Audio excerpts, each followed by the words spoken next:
나를 존중히 여기는 자를 내가 존중히 여기고 나를 멸시하는 자를 내가 경멸히 여기리라. 어떤 분이 교회에 처음 오셔서 하나님은 우리의 모든 것을 보고 계신다라는 그런 말씀을 듣게 되었어요. 그리고 잠시 교제할 때에 이런 말씀을 하시는 거예요. 목사님, 예수를 믿는 사람이 사기치고 돈 떼먹고 또 돈을 빌리고 난 후에 언제 빌렸느냐, 증거 대봐라, 이렇게 사납게 대드는데 하나님이 보고 계신다면 어찌 가만히 계십니까? 그런 인간은 벌을 주셔야 하지 않겠습니까? 저는 깜짝 놀랐어요. 왜냐하면 듣고 보니까 저도 잘 아는 분이었어요. 그리고 왜 그리스도인의 삶을 살지 못하고 남에게 상처를 줄까? 참으로 마음이 아픈 거예요. 여러분, 하나님이 보고 계신다는 사실을 알지 못하면 죄를 짓고도 괜찮다고 생각을 합니다. 이것이 문제예요. 사람들은 얼마나 미련한지 자신의 집이 있고 또 직장이 있고 통장에 잔고가 남아 있다는 그런 생각이 들면은 자신이 멸망의 길을 가고 있으면서도 겁을 내지 않는다는 거예요. 오늘 성경을 보면은요, 제사장의 가정에 참으로 이해하기 힘든 모습이 등장을 해요. 제사장이면 구별된 자로서 성소에 일하는 사람들이에요. 다른 누구보다도 하나님을 더 사랑하고 신뢰하는 자들이에요. 또 이 사람들은 거룩하고 육체에 흠이 없는 자일 것입니다. 그런데 엘리 제사장의 가정은 오늘 보니까 하나님을 알지 못한다, 이렇게 설명을 하고 있는 거예요. 혹시 여러분의 가정은 하나님을 알고 계십니까? 이것은 매우 심각한 말이에요. 그래도 다른 평신도의 가정도 아니고 제사장, 즉 목사의 가정이 있잖아요. 어려서부터 하나님에 대해서 배우고 자라온 그 사람들, 또 하나님을 어떻게 섬겨야 하는지, 하나님께 어떻게 예배드려야 하는지, 하나님을 누구보다도 잘 알고 있는 사람들, 바로 그 사람들이 엘리 가정의 모습이에요. 그런데 하나님을 모른대. 여기서 하나님을 모른다는 것은 하나님과의 친밀함, 하나님과 더 가까이 하려는 그 마음이 없다는 것을 말하는 거예요. 진정한 의미에서 엘리의 두 아들은 하나님을 믿지 못하고 하나님을 두려워할 줄 모르고 있다고. 자신의 생각대로 하나님을 불신하는 그런 삶을 살았다고 하는 것이. 어떻게 되는 것일까요? 그것은 엘리 대제사장이 그 가정에 올바르게 자녀 교육을 못했기 때문에 그래요. 이 엘리 제사장은 두 아들에 대해서 참으로 관대했습니다. 13절에서 이렇게 말씀합니다. 그 제사장들이 백성에게 행하는 관습은 이러하니. 여기서 백성에게 행하는 관습, 즉 습관을 말해요. 근데 좋은 습관이 아니에요. 나쁜 습관이에요. 엘리의 두 아들의 죄악은 습관적이었다는 것입니다. 죄를 지적하고 책망하는 내용이 24절에는 나오지만 그 책망을 무시할 정도로 습관적으로 반복적으로 죄를 범하고 있다는 사실이에요. 하나님을 알았다면, 그리고 두려워했다면 엘리의 두 아들들은 이렇게 악행을 행하지 않았을 거예요. 그들이 행한 악행을 보면은요, 14절에 보니까 거룩한 예배를 더럽히고, 제사장인데 하나님께 온전한 마음으로 예배하는 것이 아니라 예배를 더럽히는 거예요. 이로 인해서 예배를 드리는 그 성도들에게 실족하게 하는 일들을 아무렇지 않게 하고 있었다. 엘리 제사장의 두 아들은 성전에서 하나님께 제사 드리기 전에 자신의 몫이 될 재물을 미리 빼돌리고 했어요. 관습이래요. 어차피 제사장들에게 돌아갈 것, 하나님께 먼저 드리는 것보다 자기가 먼저 취하고 그 나머지 가지고 하나님께 제사를 드린다. 어려서부터 습관적으로 하나님의 제물에까지 서슴지 않고 손을 댔다. 그것은 하나님을 무시하는 행위이고 동시에 예배를 훼손시키는 아주 무서운 죄악이었습니다. 한번 잘못을 하면 양심에 찔리고 두려워해야 하지만은 두 번째, 세 번째 계속 반복되다 보니까 그것이 죄인 줄 모르는 거예요. 어려서부터 그렇게 해왔으니까.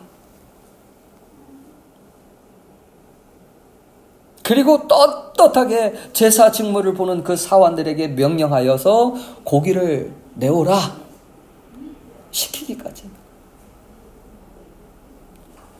그러니까 보다 못한 그 사원이 이런 얘기를 해요. 제사장님, 여기에 있는 재물은 먼저 하나님께 드린 다음에 가져가세요. 제물은 먼저 여호와 하나님의 몫인 그 기름을 번제단에게 태워서 여호와 하나님께 바쳐야만 했습니다. 그러니까 소리를 지르면서 지금 당장 내놓으시오. 그렇지 않으면 억지로 가져갈 것이요. 또한 성전에서 수종드는 그 봉사자들과 간음하는 그런 죄를 봅니다. 그래서 성경은 17절에 보니까 이 소년들의 죄가 여호와 앞에 심히 크면 그들이 여호와의 제사를 멸시하여 함이라 하더라. 이러한 모습을 성경에는 제사장 홈니와 비느하스다 이렇게 표현하지 않고 12절에 보니까 뭐라고 얘기를 하고 있느냐, 그들은 불량자다 이렇게 얘기를 합니다. 불량자. 한마디로 말하면, 오늘날로 말하면 깡패다. 불량자를 원어로 말할 때 극악하고 폐역하고 무가치한 자들. 하나님의 진노하심, 분노하심이 얼마나 큰가를 이 단어 하나에서 다 말할 수 있어요. 엘리 제사장 역시 이 사실에 대해서 잘 알고 있었습니다. 그러나 이 두 아들에 대해서 어떻게 합니까? 방관하는 거예요. 사무엘상 2장 29절에서는 하나님은 엘리 제사장에게 이렇게 책망을 합니다. 내 아들들을 나보다 더 중히 여겨 내 백성 이스라엘에 드리는 가장 좋은 것으로 스스로 살찌게 하는, 내 아들들을 나보다 귀중하게 여기느냐? 그러면서 내게 드리는 그 제물로 너희가 살찌우고 있느냐? 자식 이기는 부모는 없다는 말이 있습니다. 그만큼 자식에게 모든 것을 양보하게 된다는 말과 같아요.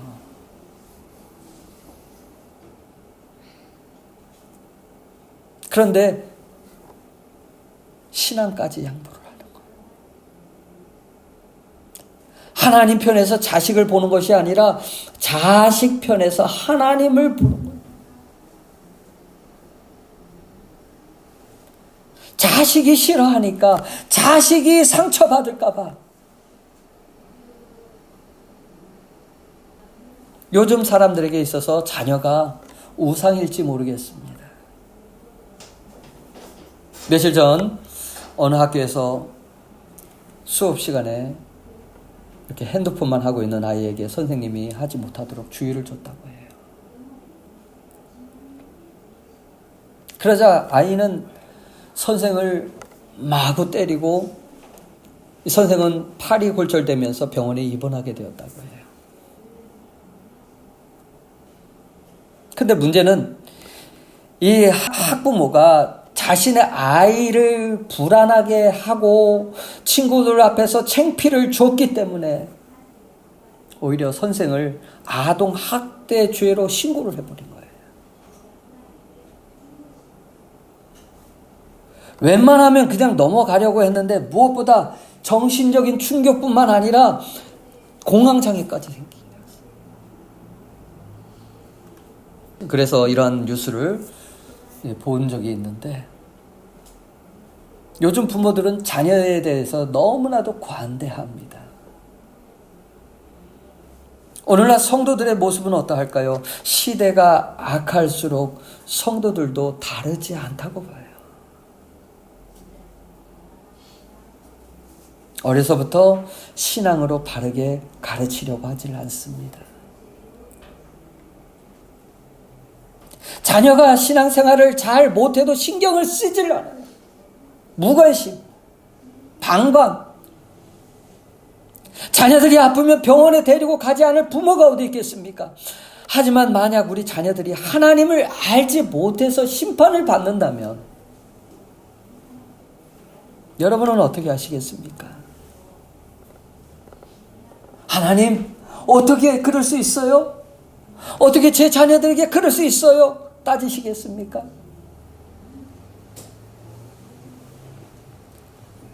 정말 지옥이 있고 심판이 있다는 사실을 안다면 자녀가 하나님을 두려워하지 않는 것을 가만히 보고만 있을 수 있겠습니까? 그런데 이 엘리 제사장은 그대로 보고만 있어요. 34절 말씀에 내 두 아들 홈니와 비느하스가 한날에 죽으리니 그 둘에 당할 그 일이 내게 표징이 되리라. 하나님이 목숨 걷어가시겠다는 거예요. 그들을 심판하시겠다는 거예요. 왜? 예배를 경멸히 여겼기 때문에.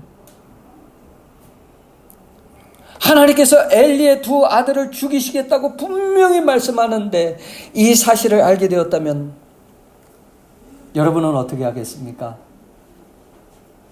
대개 부모는 회개하면서 울부짖으면서 살려달라고, 긍휼히 여겨달라고 기도하지 않겠습니까? 정말 사랑한다면 그러지 않을까요? 그런데 어찌된 일인지 자식들을 죽이시겠다고 하는 그 말씀에도 엘리는 기도하는 모습이 없어요. 성경에. 회개하는 모습이 없어요. 별로 대수롭지 않게 여기는 거예요. 아마 그런 생각이 들어요. 설마 하나님은 사랑의 하나님인데 용서의 하나님인데 그러시겠어요? 꼭 그러고 있는 것 같아요.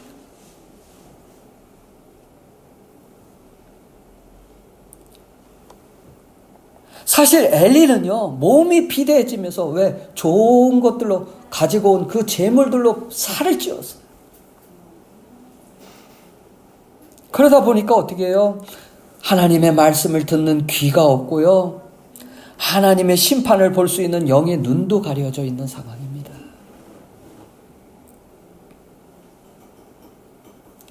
자식을 사랑한다는 것은 무조건 자식이 원하는 대로 해주는 것이 아니에요.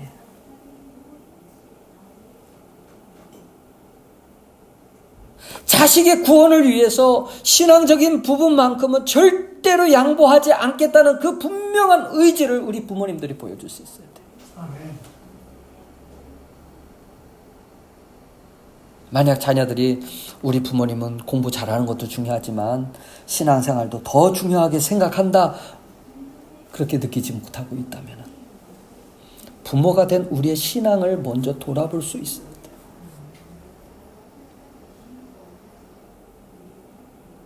자녀의 신앙생활보다 세상에서의 성공에만 관심을 가지고 있는 것은 아닌지, 방관하고 있지는 않은지 우리는 그렇게 돌아볼 수 있어야 돼요. 결국 엘리 제사장의 가정을 하나님은 버리시게 돼요. 그리고 자신들의 행악으로 말미암아 무가치한 존재가 되고, 자신들의 불신앙적인 그 삶으로 인해서 그들의 존재와 가치를 완전히 상실하고, 불신앙은 죄악을 범하는 그 자체에서 끝나지 않아요. 그 삶까지 파멸을 가지고 오게 됩니다. 두 아들이 전쟁에서 죽고 며느리가 아이를 낳으면서 그 자리에서 죽어요. 엘리 자신도 두 아들이 전장에서 죽었다는 그 소식을 듣고 의자가 뒤로 넘어지면서 그 자리에서 죽고 말아요.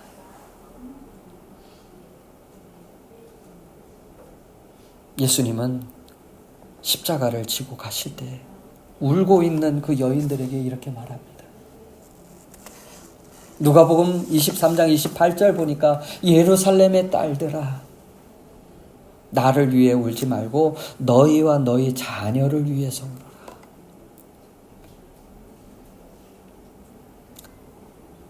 그 십자가를 지시는 예수님보다 그 자녀들을 먼저 생각하라는 거예요. 그들을 위해서 울으라고 하는 거예요. 왜? 믿지 않는 자녀들을 위해서 눈물을 흘리면서, 잘못된 습관을 따르는 그 자녀들 위해서 눈물을 흘리면서 기도해야 할 것을 당부하는 거예요.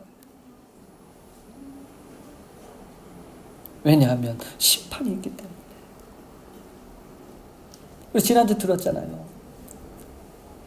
예수님이 십자가에 돌아가시고 나서 40년 뒤에, AD 70년도에 완전히 이스라엘을 방하했잖아요.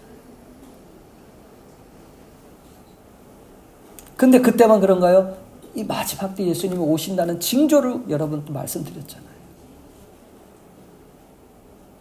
이에 좋은 모범이 되는 여인이 오늘 2장에 등장합니다. 이 여인의 이름은 우리가 잘 알고 있는 한나라고 하는 여인이에요. 믿지 않는 분들도 한나라는 이름을 참 많이 잘 알더라고요. 한나의 아들이 누구지요?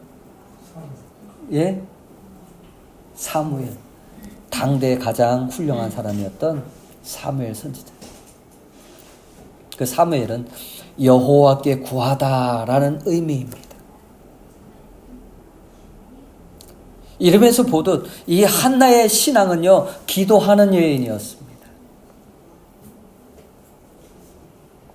하나님, 저에게 자녀를 주세요. 나의 소유가 아닌 하나님의 영광을 위해 살아갈 수 있는 자녀를 주세요. 처음에는 자식을 낳지 못하는 여인으로서 자신의 문제에 대한 애통함이었는데 이제 그의 기도는 자신의 아이가 아니라 하나님께 헌신된 사람으로, 하나님을 아는 사람으로 드리기 위해서 그 아이를 달라고.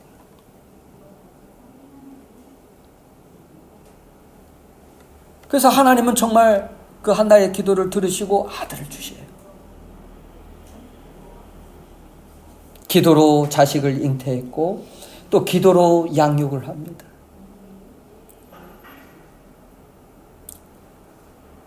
부모의 기도, 이것은 그 자녀들의 앞길을 열어주는 중요한 통로입니다.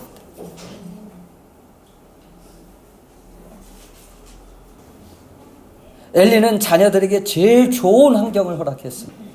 좋은 것을 먹였습니다. 그러나 사무엘은 똑같은 환경 속에서 부모를 떠나서 성전에서 자랍니다. 엘리 제사장의 교육을 받으면서 성장했습니다. 한나가 아이를 달라고 기도한 대로 사무엘이 젖을 떼자 그 하나님의 성전에서 자라게 하면서 1년에 한 번 제사를 드릴 때 그때 이제 작은 겉옷을 만들어 가지고 올라가서 그 아들에게 입혀주는 것이 전부였어요. 부모님의 사랑도 받아야 되고 부모님의 그런 옆에서 손길도 있어야 되는데 그런 것은 전혀 없었습니다. 그러나 오늘 26절에 보니까 성경은 이렇게 말씀합니다. 하나님과 사람에게 은총을 더욱 받더라. 점점 자라면서 하나님과 사람들에게 은총을 더욱 받는 사람이에요. 무엇 때문에? 어머니의 기도가 계속 있었던 거예요. 최고의 신앙의 교육은요, 하나님과 함께 동행하는 방법을 가르치고 하나님의 말씀에 순종하는 거예요. 어떤 상황이든지 말씀을 붙잡고 하나님만을 바라보는 모습, 그렇지 못할 경우에는 먼저 부모가 회개하는 모습을 보여줄 수 있어야 돼요. 여러분 욥 잘 알잖아요. 욥이 10자녀를 위해서 어떻게 했나요? 그들이 잔치를 벌이고 그들이 행한 일에 대해서 그걸로 끝나버리는 것이 아니라 욥이 그들이 혹 하나님 앞에 범죄였을까 봐 회개하는 모습, 그것이 성경에 나와요. 그리고 하나님을 경외하는 마음과 죄가 얼마나 무서운가를 자녀들에게 가르칠 수 있어야 돼요. 부모가 할 수 있는 일은 자녀들의 영혼을 위해서 기도하는 것밖에 없습니다. 머리가 좀 커보세요. 부모님들 뜻대로 되나요? 안 되더라고요. 야단치고 구박을 해봐도 안 돼요. 부모가 된 우리는 자녀들이 하나님께 헌신하며 그 은혜 안에 거하도록, 또한 하나님의 자녀로서 올바르게 살아갈 수 있도록 기도하고 세워줘야 할 책임이 있어요.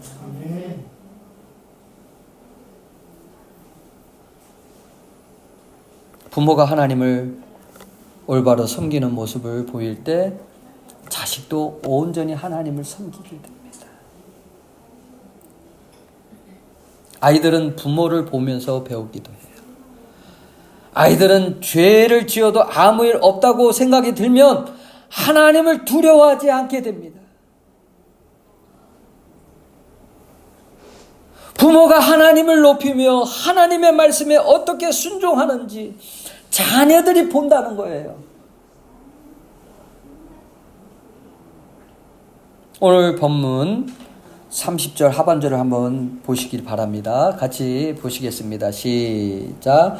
나를 존중히 여기는 자를 내가 존중히 여기고 나를 멸시하는 자를 내가 경멸히 여기리라.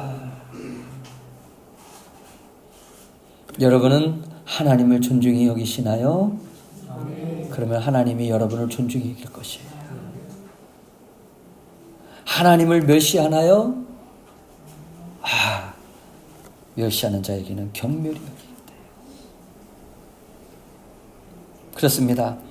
엘리가 하나님을 멸시하니까 하나님도 엘리 가정을 경멸히 여기고,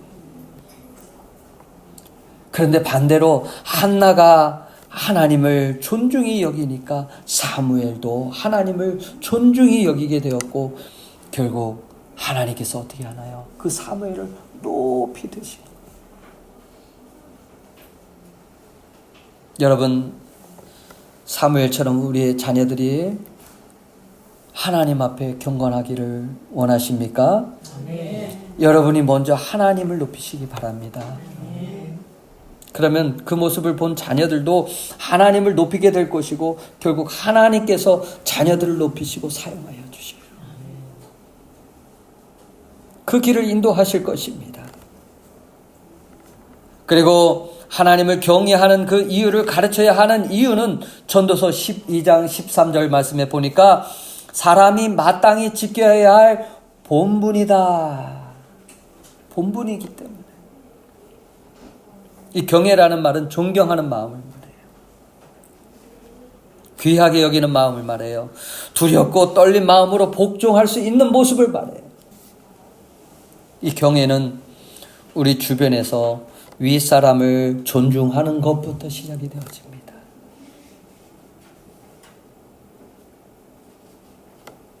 눈에 보이는 윗사람을 존경하지 못하는데 어찌 눈에 보이지 않는 하나님을 경외할 수 있겠습니까?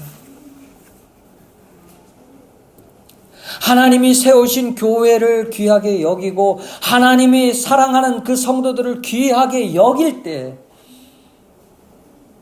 하나님의 경외함이 시작되어지는 거예요. 우리가 자녀들에게 여호와를 경외하는 법을 가르치면 자녀들이 하나님과 사람들에게 더욱 은총을 받을 수 있습니다. 그래서 우리는 자녀들에게 좋은 그러한 신앙의 습관들을 만들어줘야 돼요. 그러나 자녀들이 원하는 대로 내버려 두는 것은 그 자녀들을 사랑하는 것이 아니라 오히려 망하게 할 수 있습니다. 부모된 우리가 자녀들이 몸에 배도록 가르쳐야 할 습관은 잠언서 22장 6절에 보니까 마땅히 행할 길을 아이에게 가르치라. 그리하면 늙어도 그것을 떠나지 아니하리라.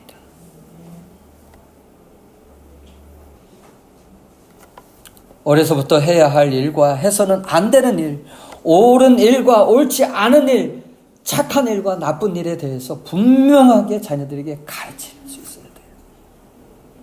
그래서 어려서부터 악을 버리고 선을 택하도록 가르치지 않는다면 자녀들은 옳고 그른 것을 분별할 수 없다는 거예요. 하나님은 그의 백성들이 경건하고 거룩하게 살기를 원하지만 이 경건이라는 말이 어색할 정도로 우리 자녀들이 요즘 보면 인터넷과 게임 그리고 스마트폰에 많은 시간을 빼앗기고요 살아가는 것도 사실이에요. 요즘 자녀들에게 유일한 안식처가 게임하는 거래요. 인터넷에서 그 친구들과 소통하는 거래요. 저도 딸내미한테 그래요. 이제 그만해라. 이제 내 할 일 해야지. 수없이 말해도 듣지 않을 때도 있어요. 부모가 혹 없으면 아싸 하면서 언젠가는 좋아지겠지. 그래도 건강하니까 괜찮아 라고 생각하면서 스스로를 위로하고 할지도 몰라요. 그러나 여러분, 하나님께서 자녀들을 보고 계신다는 사실을 기억하십시오. 그리고 자녀들이 올바르게 하나님을 알 수 있도록 기도하는 일을 멈추지 마십시오. 주님, 하나님을 불신하고 무시하는 그 모습들이 있다면 용서하여 주십시오. 양심이 화에 맞아서 죄를 죄로 깨닫지 못한 것이 있다면 깨닫게 하여 주십시오. 다시는 잘못한 그러한 습관을 따라서 살지 않도록 도와주십시오. 지금까지 자녀들이 잘못된 습관 속에서 살아가는데도 방관만 하였습니다. 자녀들을 신앙으로 올바르게 가르치지 못했습니다. 우리 자녀들이 주님만 바라볼 수 있도록 하여 주십시오. 눈물의 기도가 자녀들을 살릴 수 있어요.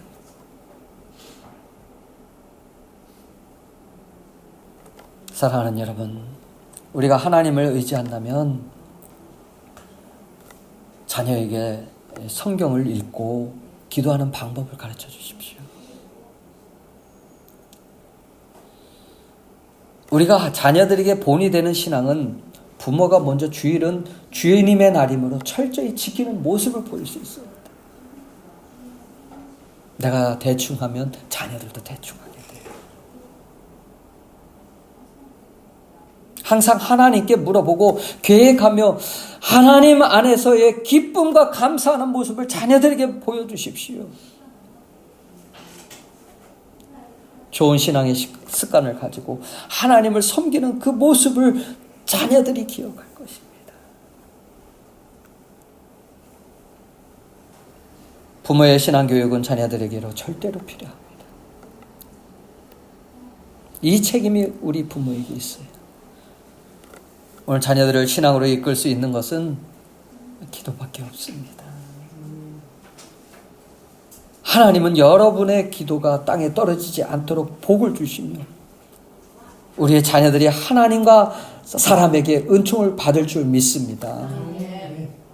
야마토의 95세 되신 집사님이 날마다 하시는 말씀이 있어요. 아직 2 자녀가 예수님을 믿질 않아요.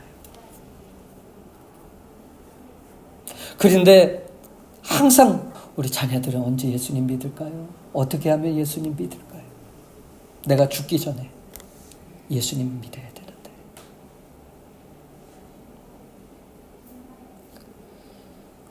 여러분에게도 이런 마음이 끊이지 않길 바랍니다. 그러므로 어린이 주일을 맞이해서 자녀들이 하나님을 알고 올바른 습관과 올바른 판단으로 분별할 수 있는 저와 여러분의 가정이 되시기를 바랍니다. 그래서 하나님의 축복과 은혜가 가득한 저와 여러분의 가정이 될 수 있기를 예수님의 이름으로 축원합니다. 우리 함께 같이 기도하시겠습니다. 기도하실 때 하나님, 우리의 자녀들이 하나님 앞에 올바르게 신앙생활을 하게 하여 주시고 예수님을 만나게 하여 주시고 구원함을 받게 하여 주시고 또 아버지 하나님을 은혜 가운데 살아갈 수 있도록 축복하여 주시옵소서. 우리 함께 다 같이 기도하시겠습니다. 하나님